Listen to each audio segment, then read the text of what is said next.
Estamos en el Salmo 119 y quiero repasar con ustedes las definiciones que que he dado a ustedes con relación a 8 palabras claves que vamos a usar durante todo el contenido del Salmo 119. Entonces, espero que usted haya tomado apuntes en tiempos anteriores en que se dieron estas palabras, y solamente un repaso en este momento. La primera palabra clave se halla en el Salmo 119, 1. Es la palabra Torah. Significa primordialmente instrucción, enseñanza, dirección del Eterno. Segunda palabra clave, Salmo 119, 2, es la palabra hebrea, edit, que significa testimonio, reglas de conducta que atestiguan la voluntad de Dios. Tercera palabra clave, Salmo 119, 4. En hebreo, pikudín, que significa preceptos, es decir, normas personales que el ser humano tiene que obedecer. Cuarta palabra clave en el Salmo 119, 5. En hebreo es hukim, estatutos, normas sociales que rigen la conducta del individuo como miembro de la sociedad. Quinta palabra clave, Salmo 119, 6. Hebreo, mitzvot, mandamientos, reglas divinas en la esfera de una vida kadosh, propuesta por Dios. Kadosh dijimos que es una vida apartada para el Eterno. Sexta palabra clave, Salmo 119, 7. Mishpatim o Mishpat, que quiere decir decretos, preceptos o justos juicios. Creo que cabe más las palabras justos juicios, que quiere decir normas de rectitud para respetar los derechos del prójimo. También significa veredicto. Dice favorable o desfavorable, pronunciado judicialmente por el Eterno. También mishpatim o mishpat significa decisión, determinación.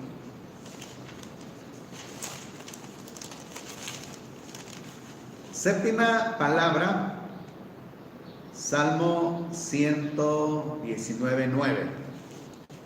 Hebreo, davar, significa palabra de Dios, la voluntad de Dios expresada, la expresión de Dios. La octava palabra, Salmo 119, 11. En hebreo, imbra, quiere decir dicho, variante de davar. Quiere decir palabra que expresa el resumen del discurso divino. Bueno, esas son las 8 palabras para que usted pueda entonces ver qué importante es que podamos consultar directamente al original. Entonces podemos ver una escritura si está diluida, si la palabra está adulterada.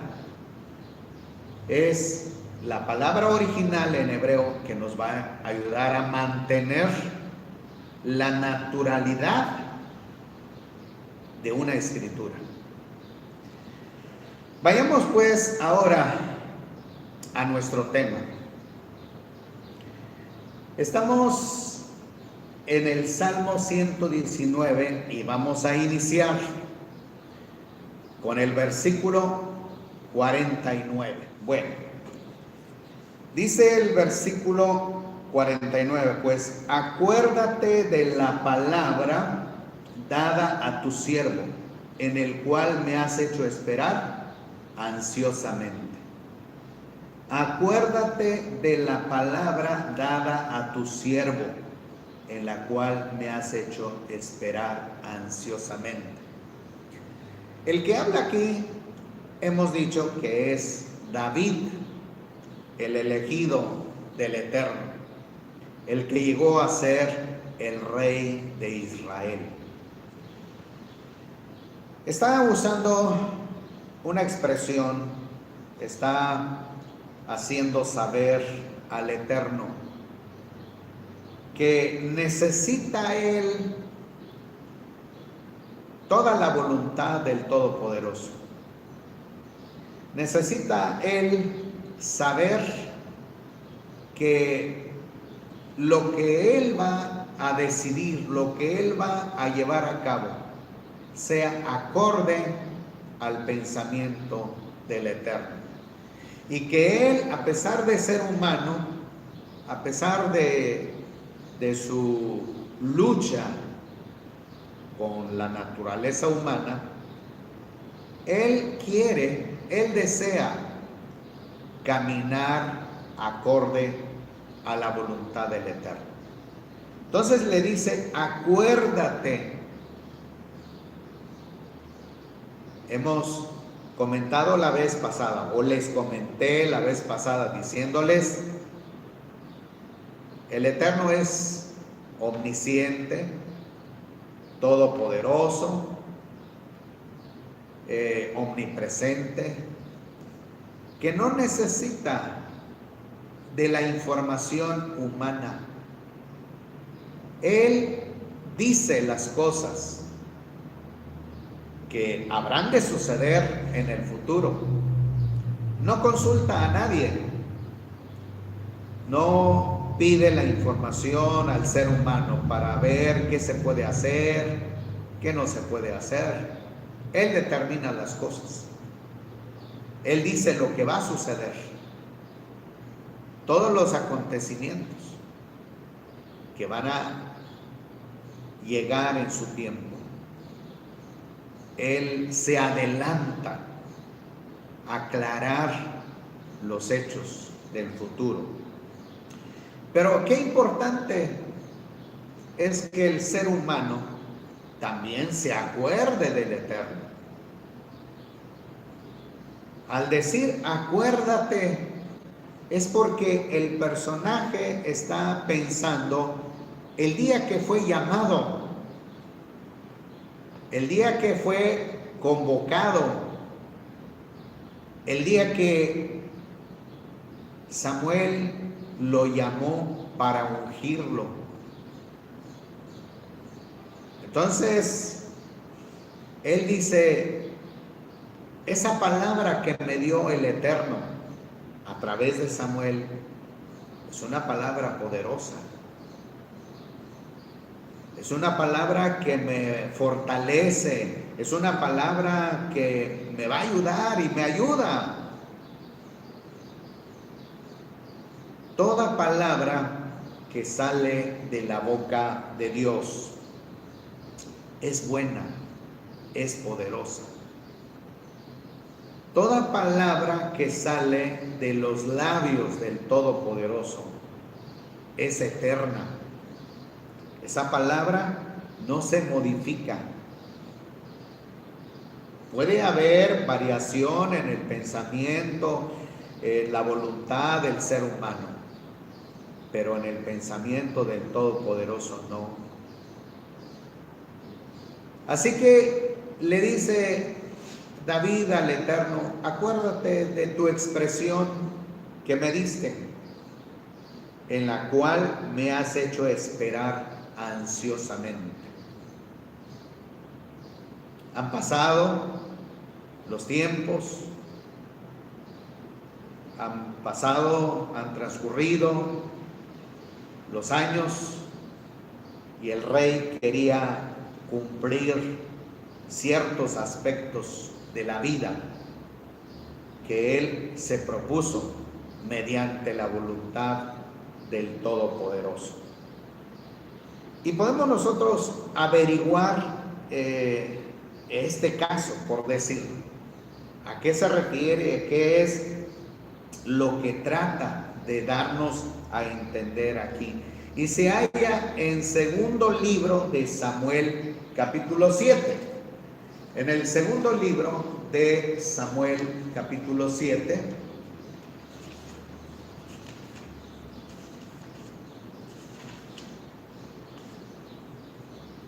dice así. Quiero que ustedes me ayuden. Vamos a ir leyendo la escritura. Aunque usted tiene versión Reina Valera y yo tengo la versión textual, así se llama, versión textual. Y dice así la palabra: aconteció que cuando ya el rey habitaba en su casa, después que el Eterno le había dado reposo de todos sus enemigos en derredor, el rey dijo al profeta Natán: he aquí, yo habito en casa de cedro, pero el arca de Dios está entre cortinas. Voy a explicar esto. Se trata de que el Eterno ordenó a Moisés, a través de Aarón, que se hiciera una pequeña arca, y dentro de esa arca pusiera las tablas de piedra, pusiera una vasija de maná, y también pusiera la vara de Aarón como testimonio. Entonces el arca de testimonio se hallaba en un espacio conocido como lugar santísimo. Se hizo una casita, lo que nosotros llamamos una tienda, una cabaña. Entonces, dividida en dos partes: el lugar santísimo, que estaba dividido por una cortina que nadie podía entrar, solamente el sumo sacerdote una vez al año. Y en ese espacio se encontraba esa arca, el arca conocido como el arca de testimonio. Entonces, en el espacio que continúa se llamaba el lugar santo. Ahí era el lugar de acceso para Aarón y todos los demás sacerdotes, y nada más. Bueno, entonces David se acordaba de ese lugar y no estaba satisfecho. Él no estaba contento de decir, bueno, el arca se encuentra en una tienda que es movible de un lugar a otro, a partir del desierto de Sinaí hasta llegar a la tierra prometida. Cuando Josué conquista, introduce a las 12 tribus a la tierra prometida, reparte la tierra para cada tribu. Y le tocó entonces la tribu de Judá ser el anfitrión de que en su territorio se edificara el templo, conocido como Bet Hamikdash. Entonces encontramos pues que cuando David llegó a ser rey, lo primero que pensó es eso, que el arca de testimonio no estuviera más en un sitio flotante, sino un lugar estable, permanente, es decir, hacer un Bet Hamikdash, una casa del Santísimo, que después se conoció como templo, pero se llama Bet Hamikdash. Y por lo tanto su pensamiento era eso, construir un edificio. Entonces consulta al profeta Natán, y Natán de buenas a primeras le dice: ¿sabes? Dios está contigo, haz lo que tú quieras.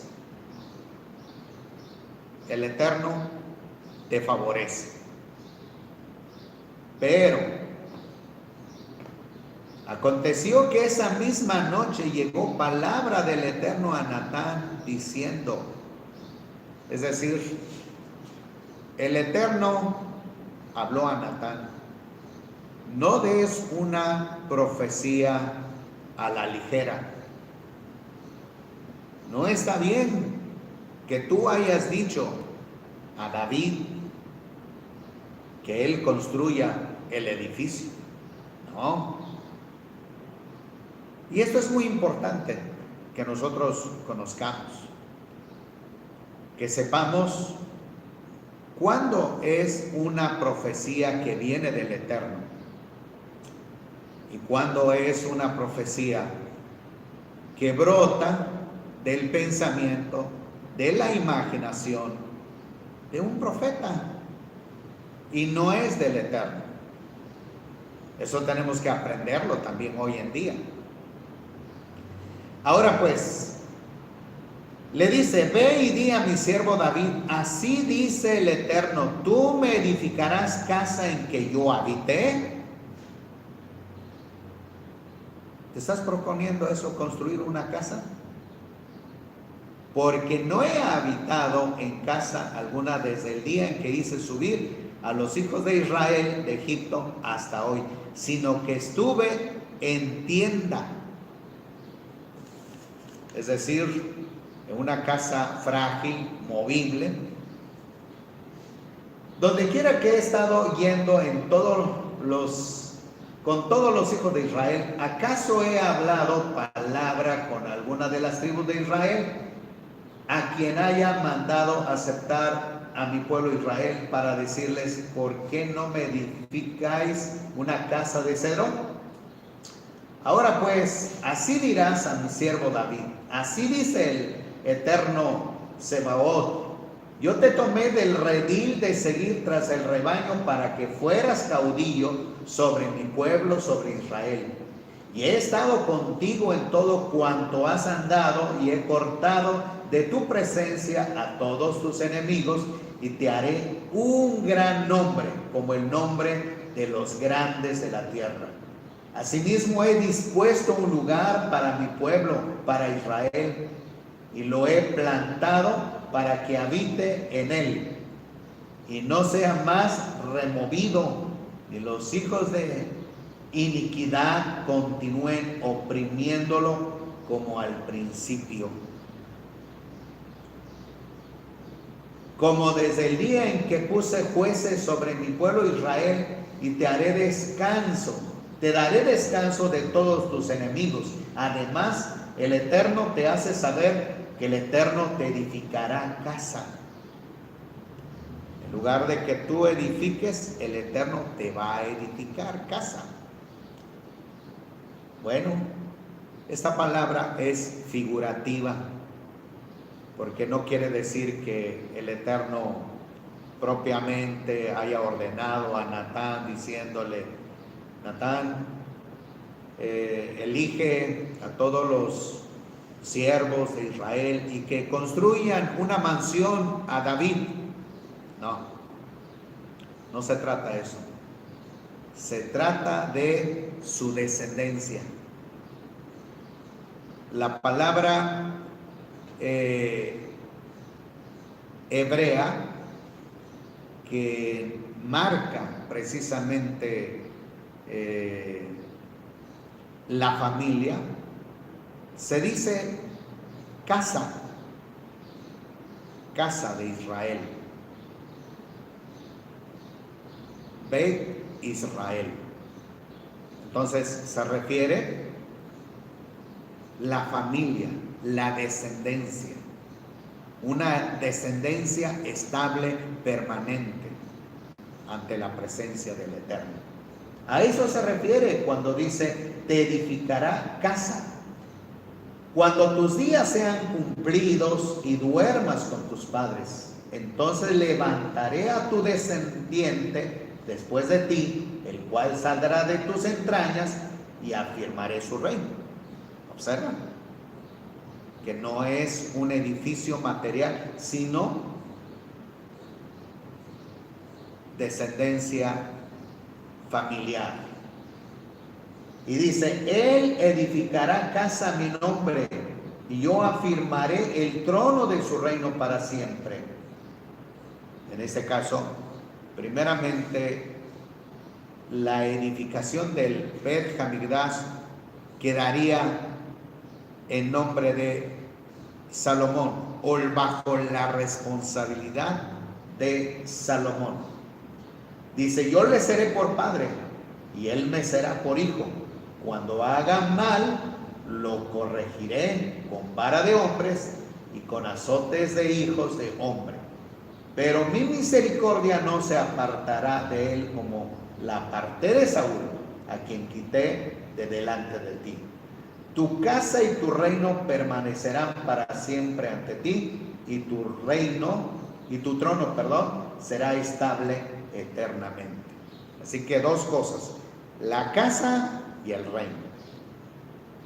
El reino de Israel será tomado por la casa de David, es decir, un descendiente de David.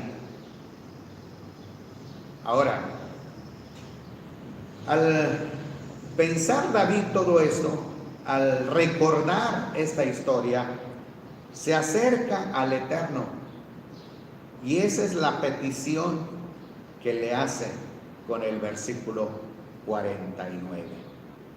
Y termina en el versículo 50, él en esta frase dice: ella ha sido mi consuelo. Esa palabra en hebreo, neham, así, neham quiere decir consuelo, satisfacción, aliento, alivio.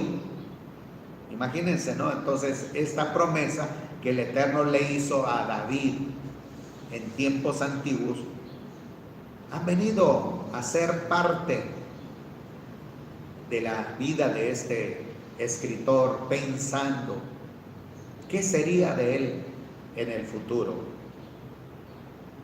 Y concluye: ella ha sido mi aliento, mi satisfacción en mi aflicción. Sabe que era rey, pero sabía que la palabra del Todopoderoso lo restauraba. La palabra levantaba a David, lo sanaba. Entonces dice: porque tu promesa me ha dado vida. Y encontramos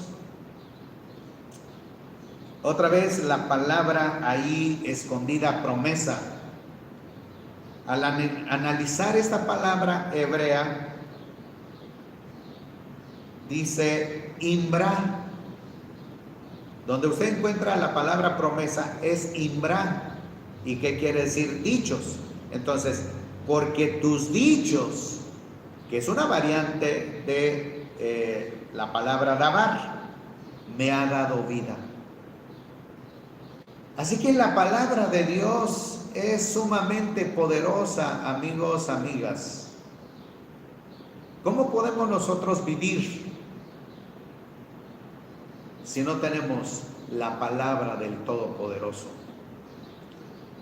Es indispensable, es importante que nosotros tomemos tiempo a alimentarnos de la palabra. Dice el versículo 51 ahora: mucho me han escarnecido los soberbios, pero no me he apartado de tu Torah. ¿Quiénes son los soberbios? ¿Quiénes? No se refiere a los pueblos extranjeros, sino se refiere dentro de la comunidad del reino de Israel. No toda gente gustaba como reinaba David. No todo el reino estaba satisfecho, complacido con la política, si vamos nosotros a usar ese término, porque David es un rey. Por lo tanto, había diversidad de pensamientos. Y esto es lo que dice: mucho me han escarnecido los soberbios. Es decir, los que no estaban de acuerdo a sus hechos, a sus actos.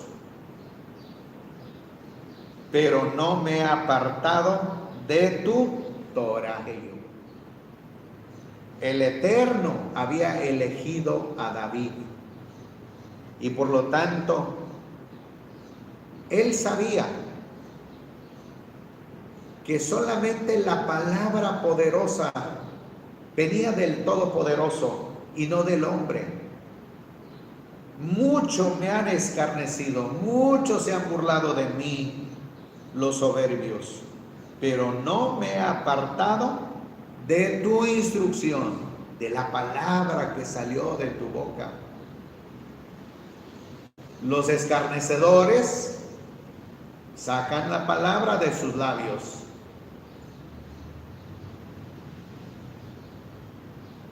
Infunden pesimismo hacia mí, pero tú me infundiste poder.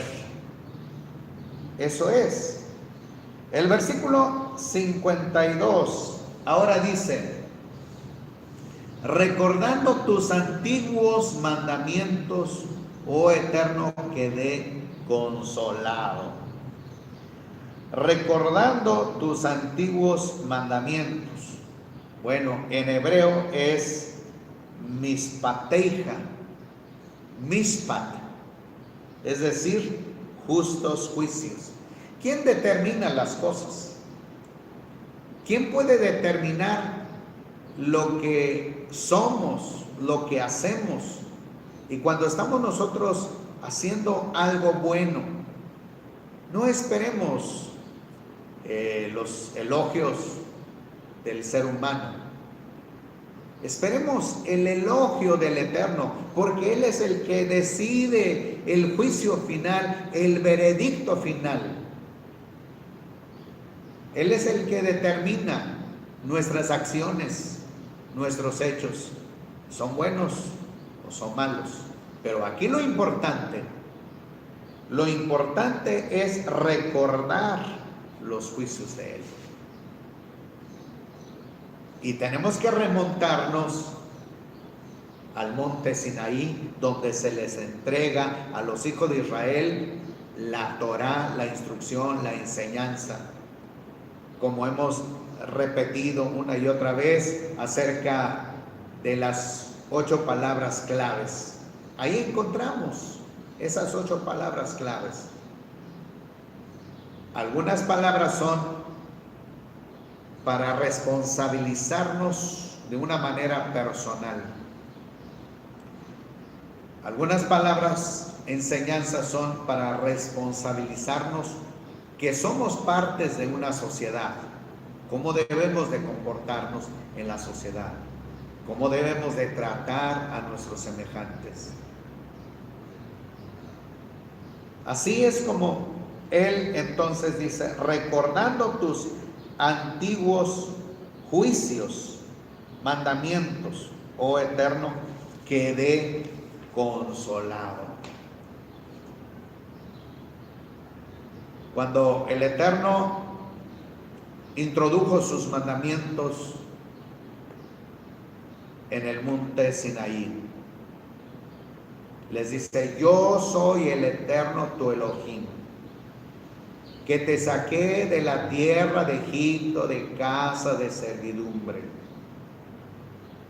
Yo soy. Esas son las palabras que motivaron a David a afirmarse y a fortalecerse. Ahora dice el siguiente versículo 53. Me domina la indignación a causa de los malvados que abandonan tu Torah. ¿Quiénes son? Una vez más repetimos, son de la comunidad, son del reino de Israel. Son algunos de los grupos, son algunas de las tribus, de las 12 tribus. David estaba gobernando sobre Israel y en sus viajes pudo haber encontrado una apostasía, es decir, un enfriamiento. En lugar de seguir los mandamientos del Eterno, entonces él dice, me domina la indignación. Siento una gran indignación a causa de los malvados. Malvado aquel que se aleja de las instrucciones. Malvada de aquella que no quiere seguir los caminos del Todopoderoso. Que quiere satisfacer todos sus deseos fuera de la instrucción. No le da más importancia a la Escritura. No depende de la Escritura. Depende de otras orientaciones, depende de otras filosofías. Y eso hay que tener cuidado. Como creyentes, hay dos caminos. El camino del Todopoderoso y el camino que marca el humanismo, la filosofía secular.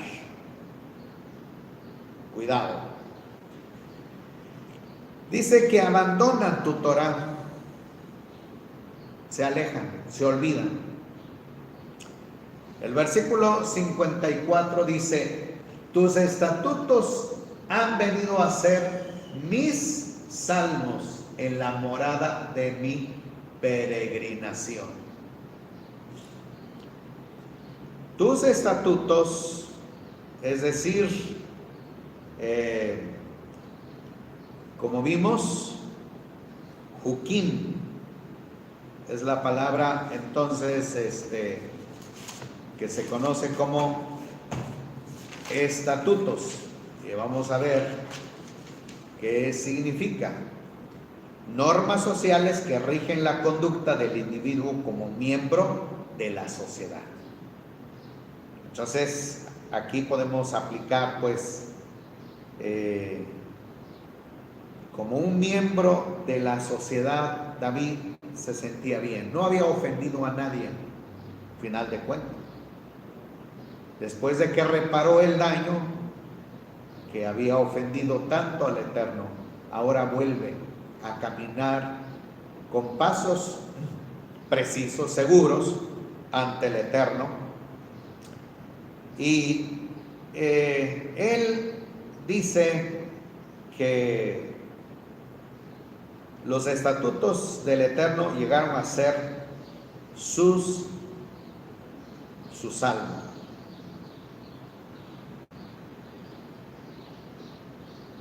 La palabra salmos en hebreo semirot, que quiere decir cantar alabanzas con instrumentos de cuerda. Cantar alabanzas con instrumentos de cuerda. Así que David componía esta escritura, o al menos le dio música, los mandamientos del Eterno. Y esto pues hacía familiar la palabra, recordaba más la palabra. De hecho, no era algo que pudiéramos decir que salió fuera del contexto David. No, él estaba en lo correcto, puesto que dice la escritura en el libro de Deuteronomio 31. Quiero compartirles esto. El libro de Deuteronomio, capítulo 31, el Eterno le dice a Moisés, su nombre en hebreo es Moshe: ahora pues, escribid este cántico para vosotros, y tú enséñalo a los hijos de Israel, ponlo en su boca, para que este cántico me sea por testigo contra los hijos de Israel. Está en Deuteronomio 31, 19. Entonces fue el Eterno que introdujo esta idea a Mosé para que los mandamientos tuvieran música. Y miren lo que dice ahora en el capítulo 32. Le voy a dar a usted la oportunidad que estudie y lea el capítulo. Solamente voy a ver una introducción. Y dice, capítulo 32: prestad oídos cielos y hablaré, oye, oh tierra, los dichos en mi boca. Goteé como la lluvia mi doctrina, y como el rocío destile mi palabra, como llovizna sobre la hierba, como chubascos sobre la grana, porque he de proclamar el nombre del Todopoderoso, atribuir la grandeza a nuestro Dios. Claro que no sabemos más cómo haya sido la melodía que se puso a este pasaje del capítulo 32, pero en el tiempo que los hijos de Israel recibieron esta instrucción, tenían melodía y cantaban y repasaban con el fin de mantener la instrucción del Todopoderoso en la mente, en función, que no olvidaran. Bueno, entonces dice el siguiente: en la morada de mi peregrinación. Quiere decir que el ser humano, todos somos peregrinos en esta tierra. No podemos nosotros decir que tenemos una vida estable, permanente, ¿no? Podemos nosotros recordar generaciones que han pasado y generaciones que siguen. Todos somos peregrinos en este mundo. Y David sabía eso, que él era peregrino. Pero ¿hacia dónde se dirigía? Porque un peregrino es que se dirige hacia un destino. ¿Cuál es el destino que buscaba David? ¿Qué era el destino que él quería? ¿Por qué dice, en esta tierra soy peregrino? La tierra es una morada corta, porque en realidad voy de paso. ¿Hacia dónde se dirigía David? Primero, él quería obedecer al Eterno en la tierra, obedeciendo los mandamientos. Segundo, quería alcanzar una promesa.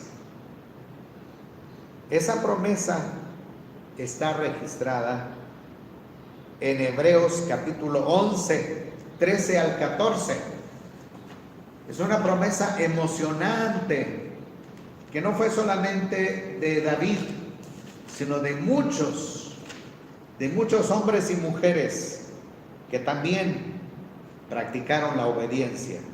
Miren lo que dice Hebreos 11, 13 y 14.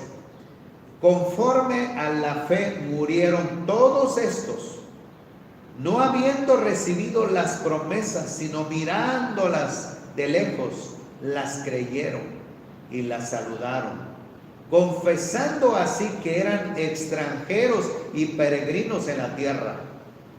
Porque los que dicen estas cosas dan a entender que buscan una patria mejor. Una patria mejor. Es la vida eterna. Es la vida eterna. Estamos aquí de paso. Y aquí podemos nosotros determinar qué sentido estamos yendo o hacia dónde queremos ir. Hay dos caminos. El camino a la vida eterna o el camino a la destrucción eterna. Por eso entonces David podía decir, en la morada de mi peregrinación. Y el sentido que él se enfocaba es la vida eterna. Ahora termino con dos versículos más. Recuerdo en la noche tu nombre, oh Eterno, y deseo guardar tu Torah. Recuerdo en la noche tu nombre, oh Eterno, y deseo guardar tu Torah. La noche podemos ver primero lo literal. En la noche viene el tiempo de evaluación, cuando David había pasado el día, llegaba la oscuridad donde no se podía hacer nada. Entonces él examinaba todos los hechos que habían sucedido o que él había hecho, y pensaba, ¿qué hice hoy? ¿Cómo fue mi reino en este día? ¿Cómo fue mi trato? ¿Cómo fue la negociación que he hecho? Es un tiempo importante, pero también un tiempo importante con el Eterno, de decir, ahora Padre, quiero evaluarme. ¿Cómo fui en este día? ¿Cómo juzgas mis hechos en este día? ¿Qué fue? ¿Qué pasó? Llega la noche y en este momento es tiempo de juicio, que tú me examines, que tú me veas.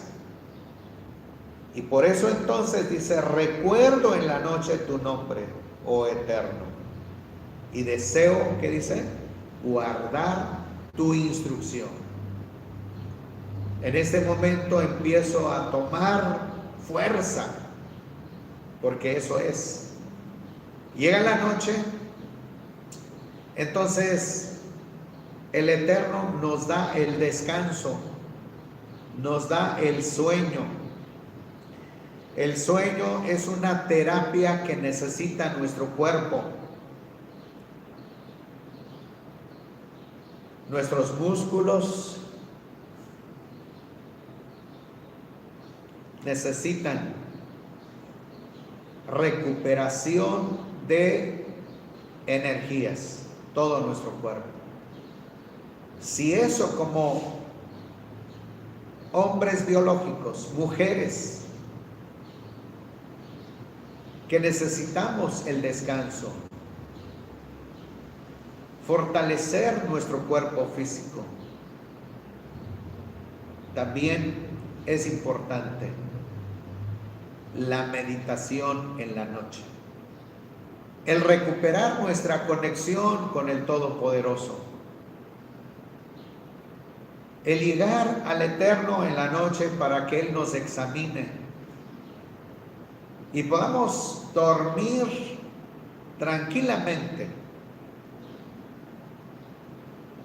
Al inicio de los Salmos podía decir el mismo personaje, David: en paz me acostaré y asimismo dormiré, porque solo tú, Eterno, me haces vivir confiado.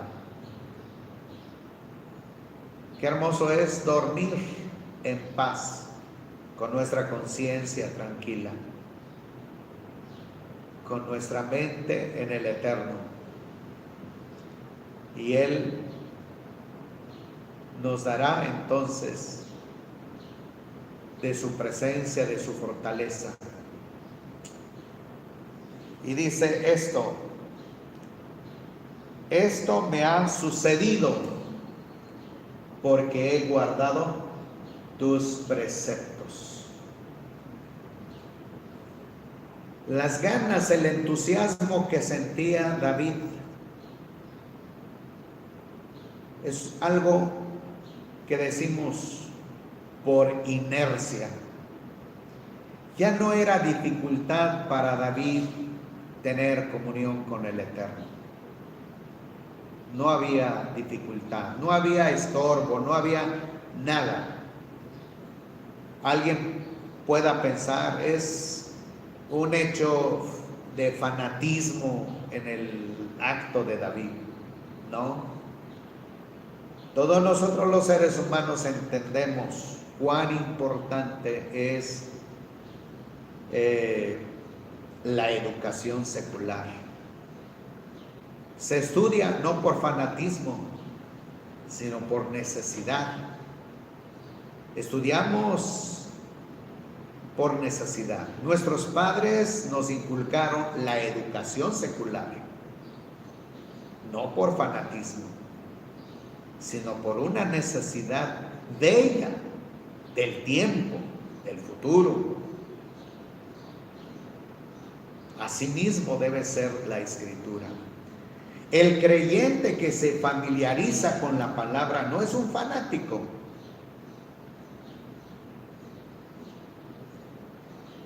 Es un creyente que quiere vivir en comunión con el Todopoderoso. Así que repasamos este Salmo 49 hasta el 56 sin comentario. Vea usted lo que dice ahora. Acuérdate de la palabra dada a tu siervo, en el cual me has hecho esperar ansiosamente.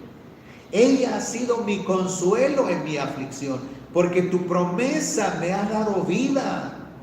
Mucho me han escarnecido los soberbios, pero no me he apartado de tu Torá.